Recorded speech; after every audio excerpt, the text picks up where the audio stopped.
Thanks for watching. Don't forget to like, comment, share and subscribe to Maulana Habibullah Ruhani Official. تو ایسی وجہ سے فرمایا کہ لیخرج الذین آمنوا وعملوا الصالحات من الظلمات الی النور، تاکہ تم لوگوں کو جو ایمان لانے والے ہیں اور اچھے اعمال کرنے والے، اچھے اعمال کے اچھا انجام دینے والوں کو اللہ رب العزت اندھیریوں سے نکال کر نور کی طرف لے کے جاتے ہیں، نوری ہدایت کی طرف لے کے جاتے ہیں.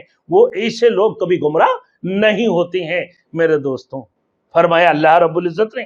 اب اسی طریقے سے اندھیرے مانی جو ابھی بتایا، کفر، شرک، بدعت، نفاق، اور پھر اسی طریقے سے معاصی، یہ سارے کے سارے، تکبریت، غروریت، جھوٹ، فراڈ، یہ سارے معصیت کے اندر شامل ہے. سب کے سب یہ اندھیریوں میں شامل ہے. آج لوگ اچھے باتوں کو سن نہیں رہے ہوتے، یہ بھی ایک ظلمت کی طرف ہے، یہ بھی ایک ظلمت ہے، یہ بھی ایک اندھیرے ہیں.